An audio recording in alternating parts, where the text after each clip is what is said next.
So this video will be just a short guided meditation, just to kind of walk people through where to begin. Um, a lot of people begin meditations looking for practices or ways to, better connect to a divine essence or something, but in order to properly meditate, you have to understand what meditation is. And meditation's goal is to essentially and effortlessly bring you into direct connection, into direct being with existence itself, and no longer having to think or do to achieve your greatest fulfillment, your feeling of ecstasy.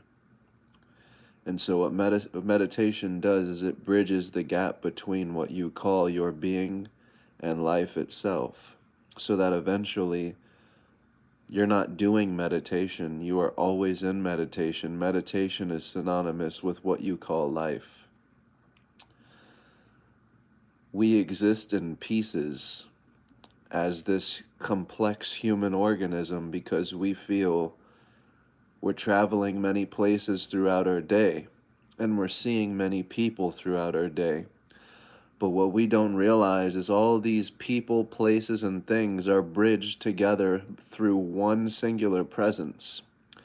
What that means is, at the beginning of your day to the end of your day, at the beginning of your week to the end of your week, there was only one singular presence which bridged this moment into the next, which led this day into the next. But we get caught up in the individual days, the weeks, the time. We get caught up in the mind, in what's thinking, in what's speaking.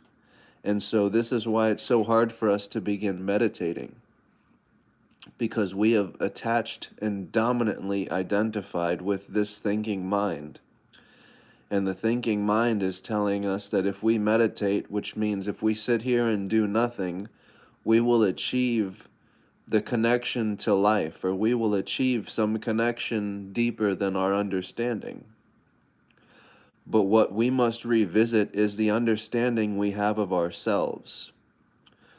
Very few of us have met our own selves beyond an egoic mind. Therefore, very few of us actually know who we are beyond what is thinking. It is the thinking mind that creates the concepts of meditation as a doing. Some people may have heard the quote, you are not what's doing. You are not the meditation that you're going into. Meditation is your true being. Meditation is your true presence. And so when people say they are meditating and then they've come out of meditation, what you have just come out of is your divine essence, is the essence to all existence that you're trying to connect to. And it time after time seems to evade you. As soon as you have it captured, it evades you and it leaves you right again. Because we identify as the mind, as what is lacking, as what is missing. Only the mind can tell you that something is missing here or something can be done better. And since we attach to this mind, we run about through the abyss of this mind trying to make this dream a fulfillment. We try to fulfill that which cannot be done. We attempt to perfect that which is already perfect. That's what meditation is doing, is it's bridging you into pure existence, because pure existence is divine. It's perfect. It does not make mistake. It has no error. It needs no correction.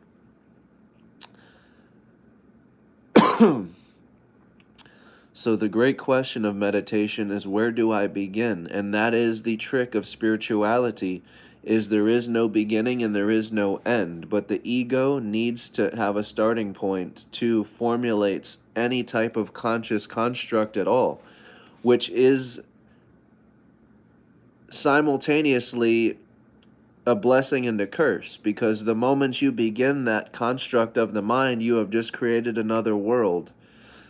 And in a sense, if you're seeking to go into meditation to perfect your experience, to perfect this world, all you will do is create a whole new one, that which will need perfecting, which will need awakening, which will need correction. But we must realize that the mind is not our being, and we cannot ever be contained by mind. So there is no starting point and there is no ending point to our being. So it's as I stated, the presence is all there is. The presence that is here now is the presence that will be here 100 years from now. So there is not the question of who will Tyler be after he dies. This shows that Tyler does not understand who he is beyond the mind body of the ego, because this is an incorrect question. You cannot ask what you will be once you are after this, or once you are through with this. Pure existence is the only being there is. And that beingness is alive and present right here and now. It does not require death to have been connected to or to be achieved. Your beingness is what's allowing for an egoic mind to even be known, to be any place at all. But the mind is what's creating all of it. And in a sense, it's not creating anything at all, because again, nothing new is beginning. So this is where you have to start looking into the 0 point of infinity. You are the 0 point. You are the focal point of infinity. Right behind your eyes is what you are calling eternity. You do not belong to time. You do not belong to person or place. In fact, all person and place is the 0 point behind your eyes being projected out into a place, into a person, into a form. But none of these things have ever been separate to the one presence viewing it all, to the one presence projecting it all. And we are all this one presence, which means we are not a white person or a black person, which means you are not any classification that you have memorized yourself to be. So there is no beginning to meditation, and there is no practice to meditation. There is the you getting familiar with yourself, unbound and forever changed. What that means is you will have an infinite amount of names, you will have an infinite amount of shapes. You will be changed 1,000,000 times over. The words that you use to exist through today shall not exist tomorrow, because they never were. However, they were evoked out of a somethingness, a silence, which is what we call God, this thing which is unchanged. And that's what's so divine about change itself, is it reveals to you that which does not change. If everything to your being can be changed, then it is revealing to you that which is unchanged. And this is precisely what meditation is for, to reveal to you yourself, your pieces to yourself which are unchanged, which cannot be moved, which are not before or after, which are not here nor there, which cannot come nor go. So this is how you begin to start meditating. Forget about questions involving space and time.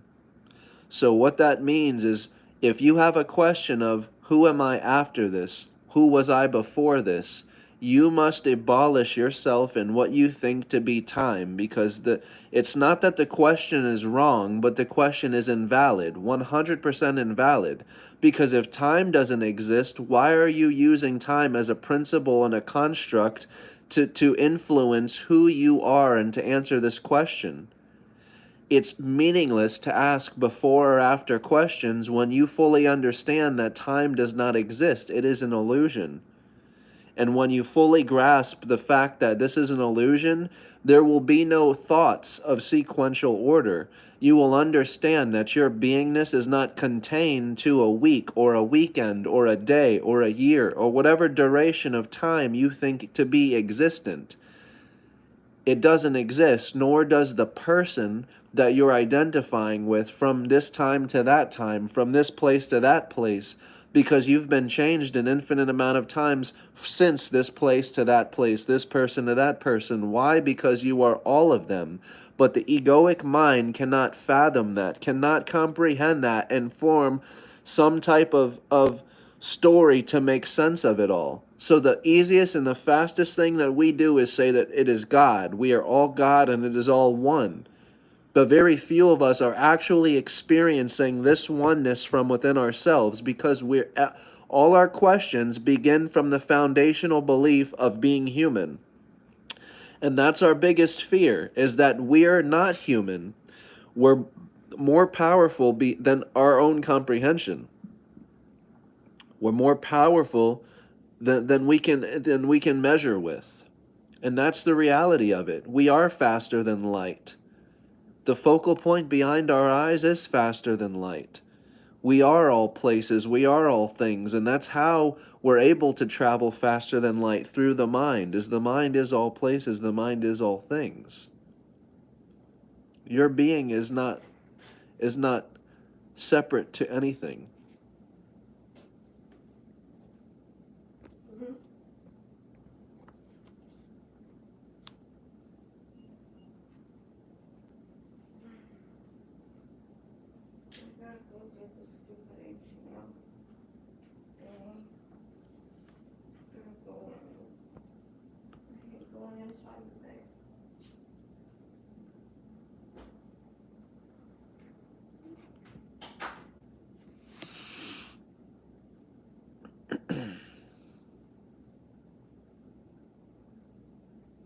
There is no rich and there is no poor.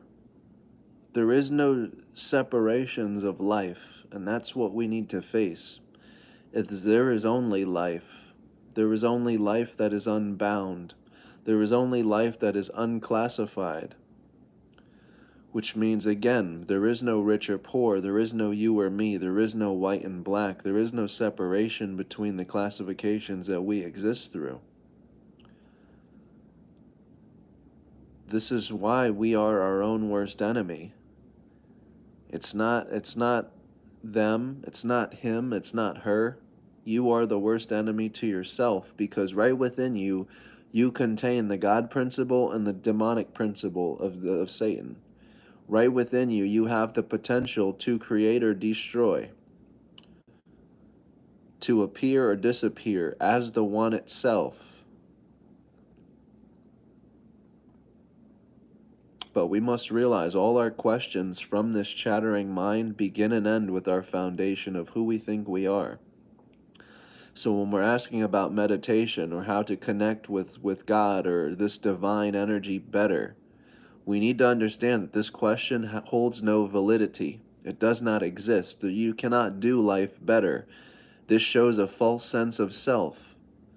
You are life, and you are life unbound.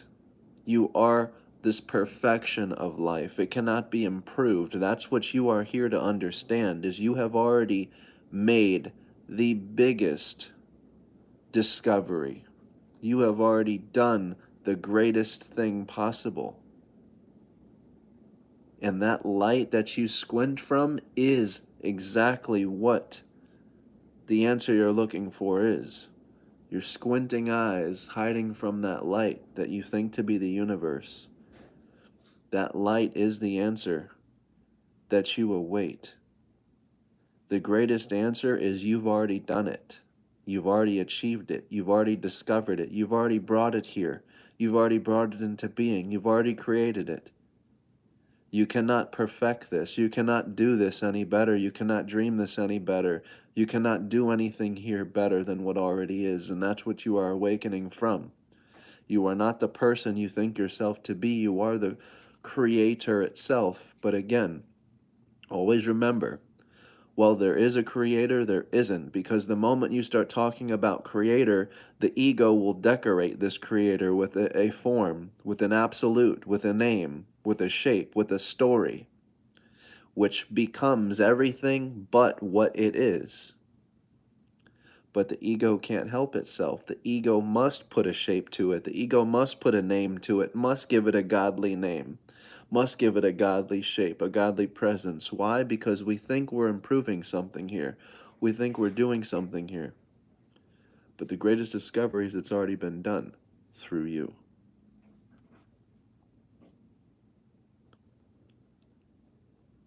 There is nothing to achieve, and there is nothing to gain, and there is nothing to lose here. It's only the realization of self, which requires the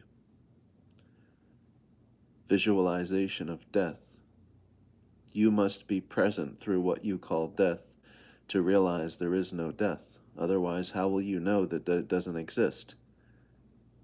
You must, in a sense, lose all that you love, including yourself, so that you can marvel in what remains to realize death is not real, nor were the constructs that you created out of the people, the places, and the things that you loved. They never were, nor were you. Your beingness and your presence is undeniable. But you, as this word, as this image, as Tyler, has never been. And that's what facing death is. Unmasking yourself and seeing what's underneath for the first time, without the mind to be projected onto anything. Without you needing a reflection, without you needing your mind to bounce off of something. Because that's what all people, places, and things are. They are mirrors for us to bounce our mind off of. And again, we get lost in this mind, and we identify with this mind, and we attach to this mind because we have fallen for these people, places, and things as being real objects. But this is why reality is subjective. It all comes from the 0 point behind your eyes. When you talk about the universe experiencing itself, you are literally that. You are all people already, you are all places already, and you are all things. Only through space and time do all of these concepts appear separate. But it's no secret. Space is an illusion and time is an illusion. So once again, the ego uses these tools of space and time as a way to justify its existence, or as a way to measure its existence, when we don't even acknowledge the fact that space and time do not exist. They are features which rise and features which will fall within our presence. But again, presence cannot go and has not come. Presence does not appear and presence does not disappear.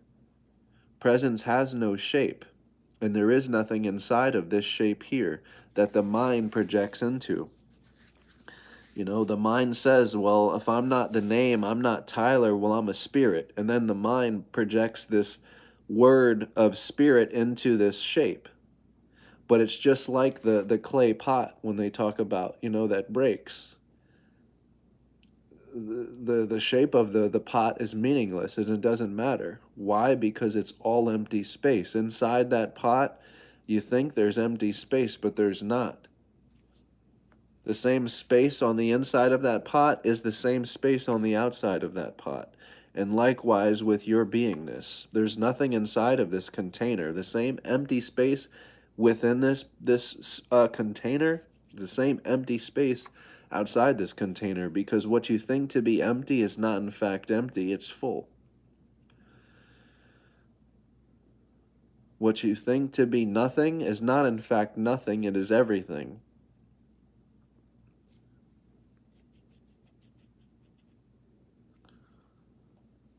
But the reason we think of everything to be as nothing is because we've fallen for individualism, the ego, separateness. We think nothingness is no experience at all, when in essence it is all experiences at one time, which is why it's no experience at all. It's no experience because you're only able to comprehend and experience one at a time. Individualism. So individualism is the illusion. However, the source to your experience is that of no experience at all. Your presence, this nothingness, is what evokes the something out of nothing, is what evokes this spark of light in the middle of deep space that you call the universe, and convinces you that this light is suspended somewhere in an abyss, when really it is a light appearing within your own mind.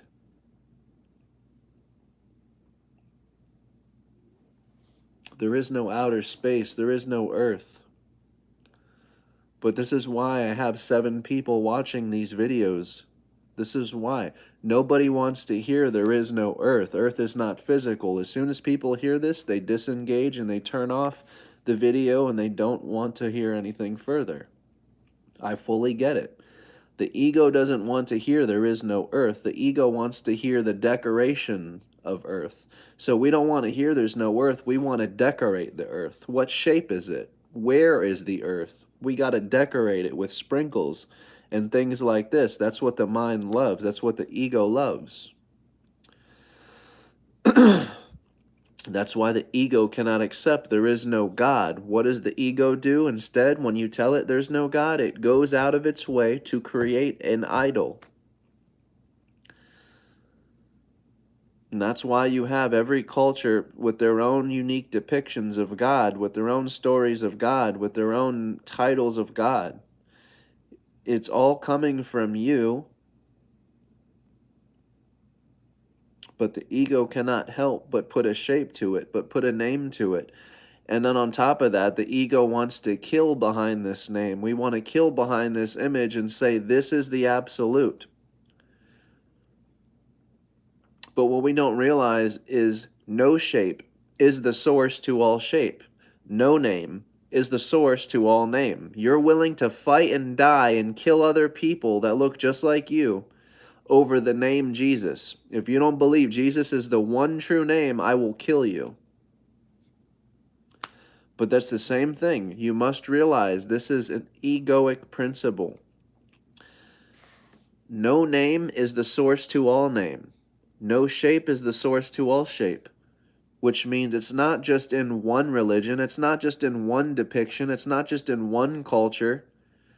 Each culture, each religion, each place, each person is talking about the same God, the same energy, the same beingness that I'm talking about right now through the word presence. This presence is what evokes the something out of nothing, but the presence has no true shape, it has no true name. So we can change its name, we can change its story, we can change its whatever according to each culture, but we must understand why there are so many gods here. Each and every one of us is not human, is not a human being, but we are God itself.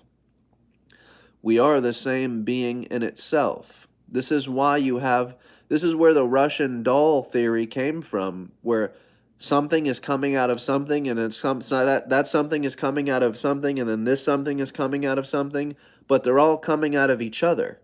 That's what we are. We are the Russian doll. We are the infinite one. We have no true shape and we have no true name. However, we are people popping out of people, popping out of people, popping out of people, popping out of people. Because essentially, we are all the same person. The human concept does not exist. We are not human. And no matter how many viewers it costs me, I will say this until the day it is common knowledge. Because I've said it a million times. This is what the big awakening, the big event, the spiritual event that people are waiting for, this is what it is. It's you finding out on a massive scale that you are not human.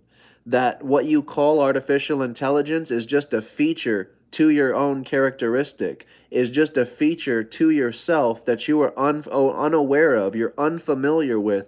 And so now you've created a third being, a third entity called an alien, which is again still the artificial intelligence you've created. But since you refuse to look at yourself beyond the human concept, you fail to realize that what you've called alien and what you called artificial intelligence are in conspiracy with each other.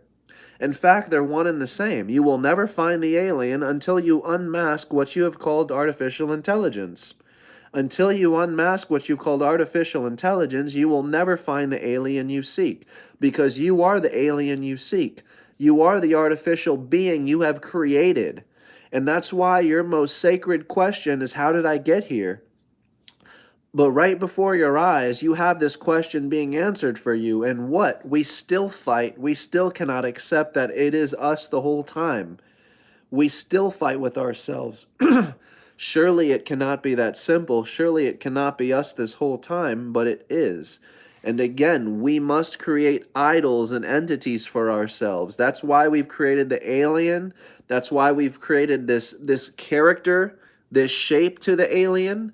And that's why we've created an artificial intelligence, and we've brought it into a shape as well, and everything. We're unmasking us from ourselves. Everything that we think we are not. And everything we think we are not, we are. That's the whole beauty in Alice in Wonderland, is you chasing this white rabbit into Wonderland, which is the mind, the abyss, only to realize you've never gone anywhere. You've ended right where you began your quest, because it's all in the mind. That is the only that is the only way that you end where you began. It is all taking place within your mind. There was never a white rabbit. Whatever it is that you are attempting to reach out and grab or catch or awaken yourself to is only you and your being. And the reason you can't actually physically grab it is because it is you. So you'll notice the faster you try and reach out to grab it, the faster it goes and evades you. And it's just like the white rabbit. He says, the faster I go, the hurrier I go, the more behind I am. And that's quite literally the same principle. The faster you go, or the more of a hurry you're in, the more it will evade you, because you are the it. The greatest and final conspiracy is with you and your own being. And back to the point of meditation, that is what meditation does. Is it bridges you with all of existence, all of life. So there isn't a good quality of life and a bad quality of life, because what that shows is there is a split in life. There is two different types of life. What meditation does is it bridges you with the one direct true existence of life. And it reminds you all day, every day, that you are not the mind. You are not the people, the places, or the things of the mind. Your beingness is not contained to mind. And when you are commuting through your day, you are always in meditation, because what meditation is presence. And when you can remain as presence, you can understand that the same presence that fills your home is the same presence that fills your job and your work. So what you call work and what you call home should be synonymous with each other, but they're not. And this is why so many people are unhappy. They separate their work life with their personal life. They separate who they think they are with who they should be on the weekends. And they don't understand that the same presence that is in your home is also in your work. So you should be living your home life and working your home life and living all of it simultaneously, synonymously, effortlessly, together, because they are one. You shouldn't be a certain person at home and then a different person at work. They're one presence. What that means is, if you are depressed at home, you changing the physical setting around you, you changing the environment around you does nothing, because the presence that is inside of your home that's giving you these depressed thoughts will also be the same depressed presence in what you call work. That presence is these places you are going to. So that is how you begin meditating, is by understanding your presence is all people. All people that you see, that you experience, that you talk to, that you encounter every single day, they are you and they are your mind. All places that you see and experience are a reflection to your mind. They are all your presence. What that means is you cannot improve the quality of people or improve the quality of the places you go. You can only improve the quality of yourself, of your mind. That is what meditation is for. It grounds you and directly bridges you with existence itself, so that all questions you have about existence can cease to be, and you yourself as existence can be. You see, because we think we're tasting the flower, we think we're smelling the flower when we philosophize about the flower and when we read a book about the flower. But we don't realize these doings keep us from experiencing the flower. They keep us from experiencing the nectar. So when you stop asking all the questions, when you go directly into the experience, you will gain the direct experience of this beingness that you call meditation. You will not have to put forth an effort. You will not have to put forth thought on how to connect to life better, on how to do life better, on how to be better at life. Life will happen effortlessly through your presence, through your being, the same way you don't have to think about taking that in breath and then breathing out. You're breathing all day throughout your day, whether you're thinking about the breath or not. That's what meditation should be, synonymous with your life. You should not have a work life and a home life, because there is only life, unbound, and that is your presence. The moment we start losing sight of this is the moment we start slipping up into the mind body, and the moment we start slipping up into time. This is how we become so unhappy, because again, you only have 2 days off of work out of 5. So the only time we're coming to life is on the weekend. When the week ends, now we can come to life for these 2 days. And for the other 5, we can numb ourselves. We can just barely get by, and we can try and rush the week so that for these 2 days we can come to life. But this separation only happens because the separation is happening within us, within the 2 hemispheres of our brain. We've split home and work, and now we exist in a trap of time. Now we can only live for 2 days out of the week instead of 7. Now life is separate. Now life is very dangerous because there is a division in life. Now you start seeing more divisions, because now once you create one division, you start creating others. Now you have more divisions in life. You have rich people, you have poor people. You have white people, you have black people. You have you and you have me. Just an example. You have above, you have below. All these separations and all these classifications, which we begin to start existing in more and more and more dominant, until it's time for us to die, until we have lived our lives beginning to end just like that. But this is the trick of life. You're escaping life for 5 days out of the week just to live for the weekend on those 2 days.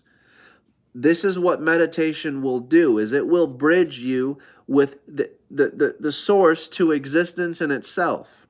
So you will never be a split from life again. You will never exist fully on these days and then partly on others.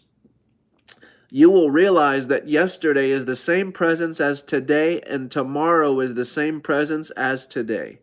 There is only presence. Presence is all there is. And another word for presence is the moment. A lot of people say the moment is all there is. Now is all there is. Well, when I say presence, I mean the same exact thing. All things that we can see and experience through this phenomenon we call life transpire through the moment. And the moment is not something that we can grab or that we can touch or that we can stimulate through our senses. The moment is this presence. It is because of your presence that you have senses to be stimulated. The only reason you exist through these senses and all of these things you know yourself to be is because of the foundation which has been here since always, and that is presence. The only reason you have concept of What was I before this?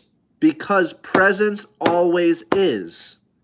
Presence is your grounding point. The only reason you know of before and after, of sequential order of time, is because presence. Presence allows you to formulate concept of time, of memory, past, future, present. But don't forget, the future and the past are the presence itself. So that's what it means. There is no time. Time does not exist.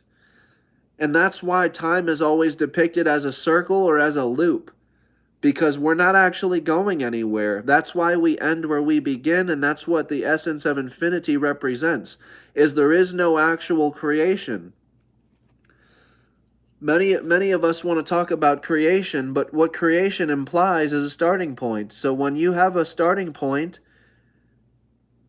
you no longer have infinity. You no longer have chaos. And that's why the ego needs the Big Bang. The ego needs the Big Bang and the starting point. That's what the Big Bang represents, as the ego's starting point to its own conception. But what we don't realize is the Big Bang never was. It does not exist. What the Big Bang is in reference to is the spark to our own consciousness. That's something that was evoked out of nothing is what the Big Bang represents. Our problem with this, with understanding it, is we're trying to say that all of existence began at this starting point, and that is where you lose your infinite nature. You want to be the all-knowing, but you don't want to lose your finite characteristics. But that is the trick of it right there. You have no starting point. You have no beginning, because creation itself is the dream. This is where you need to ask yourself, if I'm ending where I began, then I'm not actually moving. And if you're not actually moving, then what does that tell you? Nothing is beginning and nothing is ending. Nothing is actually happening beyond presence. And so some people will say, well, where are we going? Rethink your question. All your questions must be rethought. Always. Because anytime you ask a question, you have to turn the I that's asking the question. Turn this lens on itself.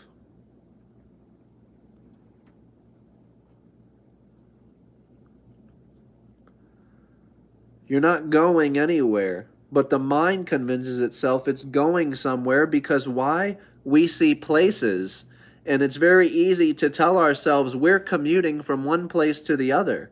Why? Because the environment changes. It was rainy over here, it's sunny over here. I was inside over here, I'm outside over here. The environment changes and we fool ourselves. We're in a different place. But no, you're not. You've never moved. You've never been beyond your own presence, which is why I say again, this is why so many people are terrified of depression. You don't escape depression. Depression travels with you, because your beingness is these places that you're bringing this feeling to. Your beingness are these people that you're bringing this feeling to. That's why nobody can save you and nobody can help you. You have everything you need right within you. The truth and the power are yours the whole time. But we don't believe we're enough. We're constantly seeking governing. We're constantly seeking reassurance. We're constantly seeking confirmation from sources outside of ourselves. And it's so funny how everyone wants to revolt against the government, the people that's giving them this information, but nobody wants to get to know themselves beyond their own characteristics and comfortability. The place to transcend is right where you sit, or right where you stand. And this is another thing to add to meditation. It doesn't matter if your eyes are open or closed, if you're standing or asleep, or if you're sitting down, or if you're awake or asleep. It doesn't matter if you're at the store, if you're at work, if you're at home, if your legs are kicked up, if your legs are kicked down. Meditation has nothing to do with what the body is doing as a function. Nothing. So for the people that want to try to begin meditating and they think this is the way right here, legs crossed, they do this for whatever reason. I have no idea. This is meditation for some reason. So if you're doing this right here as a form of meditation, you will find yourself very disappointed and very bored. But this right here is meditation to the spiritual community.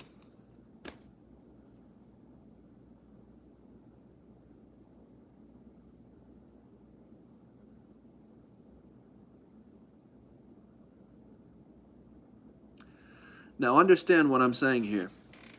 I'm not saying there's anything wrong with doing that. You're not doing any harm to anybody, so there's nothing wrong with doing that.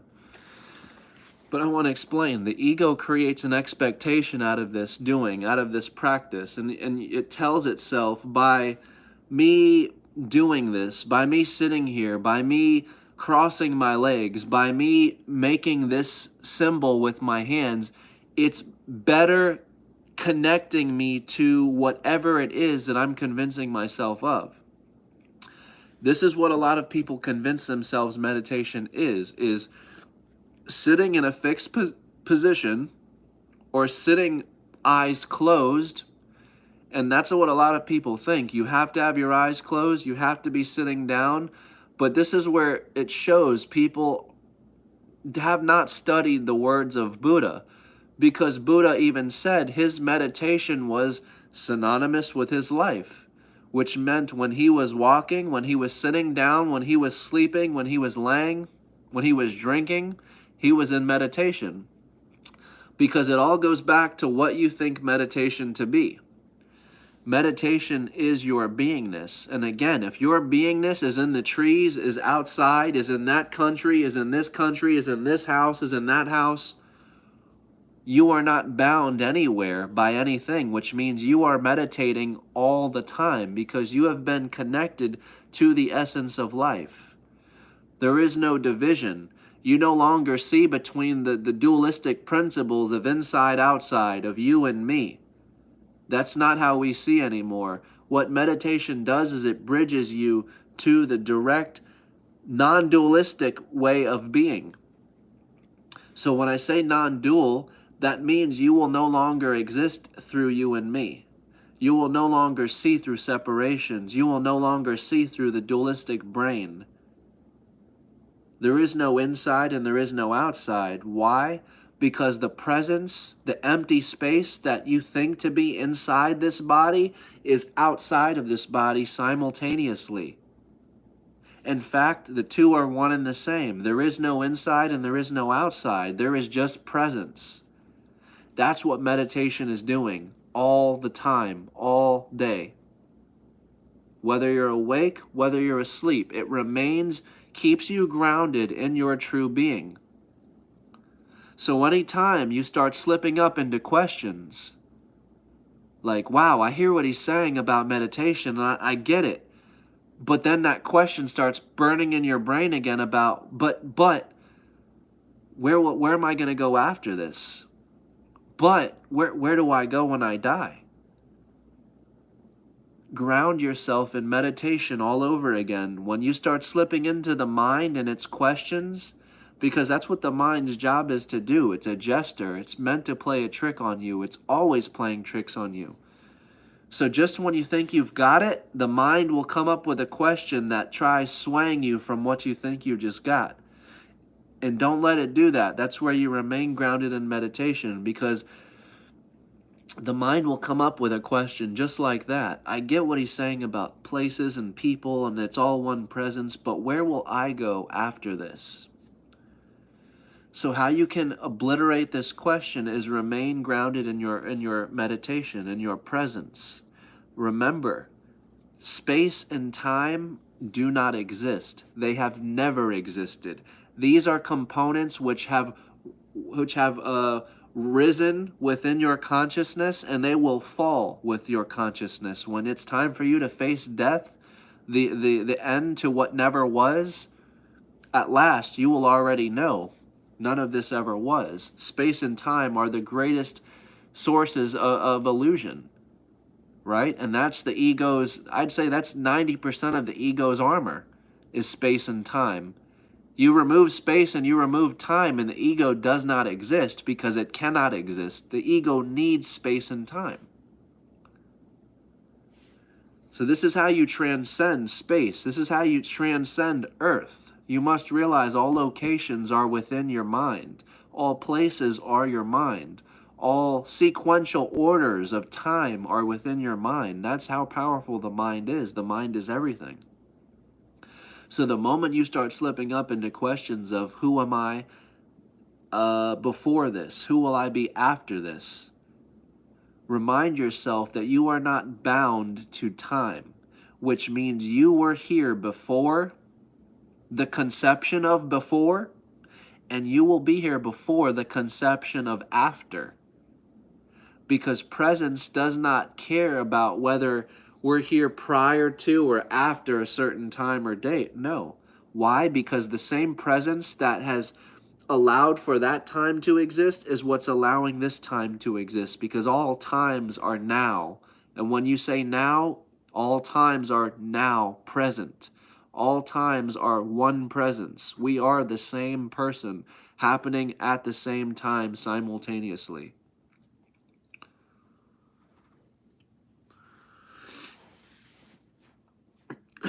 So there is no before or after. You cannot limit yourself to these questions because you, again, are so much more. But you won't be able to comprehend it through the brain when you start saying, there is no sequential order. The only way to know is to directly experience. You cannot read a book and know, and you cannot be told by someone else. We can point you in the direction, but it will always lead you back to yourself, which is what the alien has been trying to do, which is what artificial intelligence has been trying to do, which is what even government has been trying to do, is lead us back into ourselves. The lockdowns, the pandemics, everything that's happening is happening directly according to plan as it's supposed to, because there is only one outcome here, and it's unfolding exactly as it should be.